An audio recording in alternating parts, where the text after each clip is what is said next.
ప్రపంచమంతా అదే చర్చ మీద నడుస్తోంది. ఇస్లామాబాద్ వేదికగా అమెరికా ఇరాన్ శాంతి చర్చలు ఉత్కంఠగా మారిపోయినాయి. పాకిస్తాన్ ప్రధాని షెహబాజ్ షరీఫ్ నేతృత్వంలో రెండు దేశాల మధ్య చర్చలు జరుపుతున్నారు. ఇరాన్ ప్రతినిధులతో పాటు అమెరికా ఉపాధ్యక్షుడు జెడీ వ్యాన్స్ పాకిస్తాన్కు వచ్చారు. శాంతి చర్చలకు ముందు రెండు కండిషన్లు పెట్టింది ఇరాన్. లెబనాన్పై దాడులు ఆపాలి, ఫ్రీజ్ చేసిన నిధుల విడుదల చేయాలి అనేటువంటి షరతులు పెట్టింది. వాటికి అమెరికా కూడా అంగీకరించింది. సో ఇక తమతో నిజాయితీగా చర్చలకు వస్తేనే సానుకూలంగా రెస్పాన్స్ ఉంటుందంటూ కూడా చెప్పడం జరిగింది. ఓవైపు పాకిస్తాన్లో ఒక కర్ఫ్యూ వాతావరణంలో చర్చలు జరుగుతున్నాయి. బట్ ఏమాత్రం ఈ చర్చలు విఫలమైన ప్రపంచం మొత్తం ఒక భారీ ఉపద్రవాన్ని చూడబోతుందని చెప్పడంలో ఎట్లాంటి సందేహం లేదు.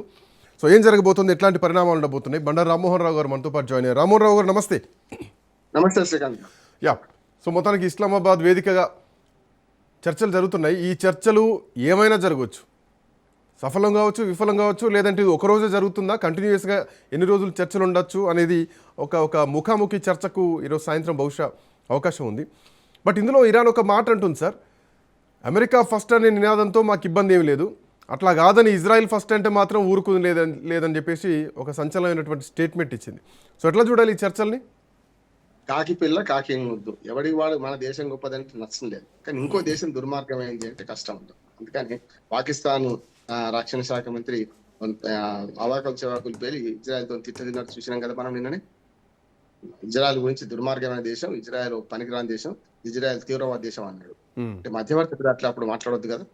ఈ విషయంలో రెండు విషయాలు మాట్లాడుకోవాలి మనం. ఒకటేమో 10వ తేదీ అంటే శుక్రవారం, వాళ్ళకి 10వ తేదీ, ఇంకా 11వ తేదీ రాలే మనకు 11వ తేదీ నేను రాత్రి వచ్చింది. కనుక అమెరికా లెక్క ప్రకారం 10వ తేదీ అంటే ఇవాళకి అనుకున్నారు. అందుకని మనం నిన్న చర్చ చాలా మంది నిన్న అనుకున్నారు, ఇవాళే మొదలవుతున్నాయి. జేడీ వాన్స్ అమెరికా ఉపాధ్యక్షుడు, అంటే అధ్యక్షుడి తర్వాత అంత శక్తివంతమైన నాయకుడు, వారిని పెట్టారు. ఇటు మన ఇరాన్ తరఫున అందరూ ప్రతినిధి బృందం వచ్చింది. చూడండి, ఇక్కడే వ్యక్తి వస్తున్నాడు, ఇక్కడ బృందం వచ్చింది. అదే అసలు ప్రజాస్వామ్య దేశానికి ఉన్న నియంత్రిత దేశానికి ఉన్న తేడాను ఇట్లా చూపెట్టారు. పురాతన ప్రజాస్వామ్య దేశమైన అమెరికాలోనేమో వ్యక్తి స్వామ్యం నడుస్తున్నది, అయితే ట్రంప్ లేకుండా జేడీ వాన్స్ ఒకడే. ఇటు పక్కనేమో అతి నియంత్రిత దేశం, ఇస్లామిక్ తీవ్రవాద దేశం, ఫండమెంటలిస్టుల దేశం. వీళ్ళేమో బృంద నాయకత్వం చూశారుగా, 7 మంది వచ్చారు ఇరాన్ అధికారులు, ఇరాన్ సంబంధించిన స్పీకర్ కానీ వీళ్ళందరూ వచ్చారు. అందుకని అది తేడా గమనించాలి. అంటే ప్రజాస్వామ్యం ఎక్కువ దేశంలో ఏం జరుగుతుంది, తక్కువ దేశం ప్రజాస్వామ్యం లేని దేశంలో ఏం జరుగుతుంది చూడాలి ఒకటి. రెండోది ఏంటంటే, మీరు అన్నట్టు ఎక్కడే పీటిమడి పడ్డది. ఒరిజినల్ గా పాకిస్తాన్ ను మనం అంచనా వేయడం తప్పు చేస్తున్నాం, కానీ పాకిస్తాను ఈ మధ్యవర్తిత్వంలో, మధ్యవర్తి అంటేనేమో ఇద్దరికి అవసరమైతే సర్ది చెప్పాలి, అవసరమైతే బెదిరించాలి, కోప్పడాలి కూడా, అప్పుడు మధ్యవర్తి అంటారు.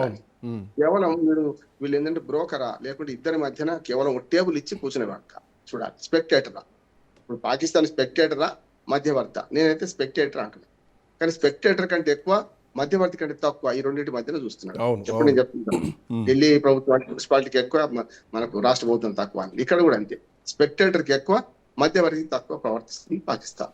బట్ సార్ ఇక్కడ పాకిస్తాన్ మధ్యవర్తిత్వం చేస్తున్నా కానీ ఇరాన్కు వేరే ఆప్షన్ లేదు, తలొగ్గాల్సిందే అని చెప్పేసి అటు ట్రంప్ కూడా ఇప్పటికే కామెంట్లు చేస్తున్నారు. సో ఇది బలవంతమైనటువంటి పిలుపుగా చూడాలా, లేదంటే ఒప్పందాలు మాట్లాడుకునేలా ఉండాలా? ఇందులో ఒక మెడలు వంచుతాం అన్నటువంటి ధోరణే కనిపిస్తోంది ఈ భేటీలో. చూడండి, సరిగ్గా 40వ రోజులు, యాక్చువల్గా కురుక్షేత్ర యుద్ధం 18 రోజులు ముగిసింది. 40వ రోజు నాడు మనం రాత్రి తెల్లారదాకా మాట్లాడుకున్నాం. మరి 40వ రోజు నాడు ఒక అమికబుల్ సెటిల్మెంట్ చేసుకోవాలంటే ఏదో ఒకటి ఎవడు కావాలి కదా, ఎవడో కావాలి. ట్రంప్కి ఏమో వే అవుట్ కావాలనిపించింది, ఇరాన్కి ఏమో అవసరం లేదు, ఏదైనా చావుకు రేవుకు సిద్ధమైన ఇంకేముంది, అటు ఇటు తెగిస్తే తెడ్డేలింగం, ఈ మాట తెలంగాణలో ఉంటుంది, తెగిడిస్తే తెడ్డేలింగం అని. కనుక సమస్య లేదు, ఏదైనా కానీ చేద్దామని ఇరాన్ ఉండే. మొండివాడు రాజు కంటే బలవంతుడు కదా, కానీ చేయడం కొంచెం అక్కడ ఇరాన్ ఒప్పించింది. అనవసరంగా వాడు దుందుడుకు వ్యక్తి ట్రంప్, అమెరికా మిమ్మల్ని నాశనం చేస్తుంది, చేసిన తర్వాత మళ్ళీ వెనుక ఆ చేతులు నాకు కాకులు పట్టుకోవడం మంచిగా ఉండదు, చూద్దాం వాడు ఏమంటాడో చూద్దాం అని చెప్తే 15 సూత్రాలేమో 15 అంశాలేమో అమెరికా ప్రతిపాదించింది, 10 అంశాలు ఇరాన్ ప్రతిపాదించింది. నిజంగా చెప్పాలంటే 10 అంశాల ప్రాతిపదికనే ఒప్పుకుంటున్నాం అని ఇరాన్ అంటుంది. ఏది అమెరికా ఏమంటుంది, ఈ 10 అంశాలు లెవరాన్ అంశం లేనలేదు, మీకు మాకే ఒప్పందం అని. మీకు మాకు ఒప్పందం అంటే మరి మధ్యన మరి ఇజ్రాయెల్ ఉంది కదా, దాని సంగతి ఏందని మనకు ఇరాన్ అడుగుతుంది. అయితే ఈరోపు ఎప్పుడైతే చర్చలకు ఒప్పుకుంటారో, చర్చలు స్టాటస్ ఒప్పుకున్నప్పుడు మిగతా చర్యలని స్టాటస్ కో కదా. ఏమైనా స్టాటస్ కో ఉందా? ఇజ్రాయెల్ లెబనాన్ మీద దాడి చేస్తుంది, అమెరికా తుస్సు అని బాంబులని పెట్టి రెడీ 10,000 మంది రెడీ ఉన్నామని సైన్యం దించేసింది. ఇరాన్ పక్కన ఇప్పుడు 10,000 మంది సైనికులు ఉన్నారు. ఒక తన బలము కాదయ్యా విషదాభిరామం వినవేమన్నారు. స్థాన బలాన్ని మించింది ఇరాన్కి ఏమో స్థాన బలం ఉంది. వీడేమో బయట 10,000 మందిని బయట తెచ్చి సైన్యం పెట్టి పోషించాలి కదా, ఎంత కష్టం. ఖరీదైన యుద్ధమే మరి తక్కువ ఖరీదుతో యుద్ధం చేస్తుందేమో బడ్జెట్ యుద్ధం ఏమో ఇరాన్ చేస్తుంది. వాళ్ళేమో భారీ బడ్జెట్ సినిమా చూసినట్టు వాళ్ళు చేస్తున్నారు. ఇద్దరం అయితే ఏంటంటే ఒకసారి స్టాటస్ కో ఏర్పడిన తర్వాత అందరు కామ్ కావాలి. సీజ్ ఫైర్ అంటే సీజ్ ఫైర్ కదా.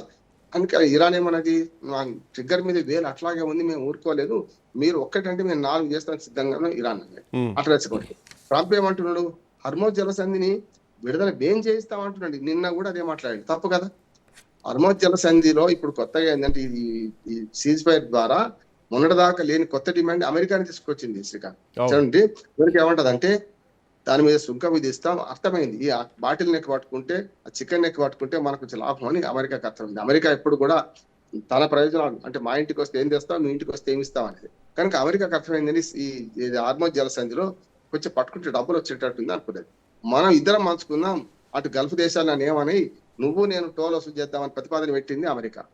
అప్పుడు ఏమైంది, ఆ ఆలోచన ఇచ్చినాక ఇరాన్ ఏమంటుంది అంటే టోల్ వసూలు చేద్దాం నిజమే, కానీ నేను ఒక్కడిని తీసుకుంటాను ఇరాన్ ఉంటుంది. అంతే కదా. నాకున్న మీడియా ఒకటి పెడతాను, మా వాకిట్లోకి వచ్చి సగం మంచుకొని మా వాకిట్లో నేను ముగ్గు ఇటు వేసుకుంటా అంటే ఎవడైతే ఒప్పుకోరు కదా. వాకిట్ని సగం మంచుకోవడం ఎవరు ఒప్పుకుంటారు, నా వాకిట్లో నేనే ముగ్గు వేసుకుంటా అంటారు. ఇక్కడ జరుగుతుంది అదే. రెండోది లెబనాన్ ఈ ఒప్పందం లేదు అనే మాట అమెరికా ఇజ్రాయెల్ ముక్త ఖండుతుందండి. కానీ ఉన్నది అనే మాట పాకిస్తాన్ చెప్పింది. అంటే పాకిస్తాన్ కూడా ఏం చేసింది అంటే ఈ డ్రాఫ్ట్ ఉన్నది కదా, చెప్పారు మనం మాట్లాడుకుందాం. మనం డ్రాఫ్ట్ అనే మాటను కూడా తీసేయకుండా అంటే మక్కి మేరే భాయ్ లిక్కి అని గతంలో నకలు కొట్టమంటే వాడు పుస్తకం తిరిగేస్తుంటే ఒక ఈగ చచ్చిపోయింది అట. వాడు తిప్పలు పడుతున్నాడు ఈగని చంపడానికి. ఎందుకురా కాపీ చేయమంటే ఈగని చంపుతున్నావు అంటే ఇక్కడ ఈగ చచ్చిపోయింది, ఇక్కడ ఈగ చంపిన ఈగని ఎక్కడ వేయాలి పుస్తకంలో అని అన్నాడట. అట్లానే ఉంది. డ్రాఫ్ట్ నోటిఫికేషన్ ఎక్కడి నుంచి వచ్చింది, 10 సూత్రాలు అనేది అమెరికా నుంచి వచ్చినాయి. దాన్నే ట్విట్టర్లో పేర్కొంటప్పుడు అదే డ్రాఫ్ట్ అని తీసేయకుండా పాకిస్తాన్ ప్రకటించింది కదా, అక్కడే ఉంది. అక్కడే అర్థమైంది మనం పాకిస్తాన్ అమెరికా యొక్క పూర్తి చైల అమెరికా యొక్క తాబేదారు పాకిస్తాన్ వ్యవహరిస్తుంది. అందుకని పాకిస్తాన్ ఏం చేసింది, అకమించి ఇప్పుడు నిజంగా మధ్యవర్తిత్వం చేసేవాడు ఏం చేస్తారంటే ఇద్దరిని సమానంగా భావిస్తాడు. ఇద్దరు సమానం భావించేవాడే మధ్యవర్తిత్వం అర్హుడు, ఇంకో లేకుండా కాదంటున్నాను. అటువంటి అప్పుడు ఇజ్రాయెల్ మీద పరుషమైన వ్యాఖ్యలు అమెరికా పాకిస్తాన్ ఎందుకు చేసింది, తప్పు కదా. అందుకని క్షమాపణ చెప్పుకుంది. మళ్ళీ వెంటనే కాదు నేను వెనక్కి తీసుకుంటున్నామని ఆ వ్యాఖ్యలు వెనక్కి తీసుకున్నాను.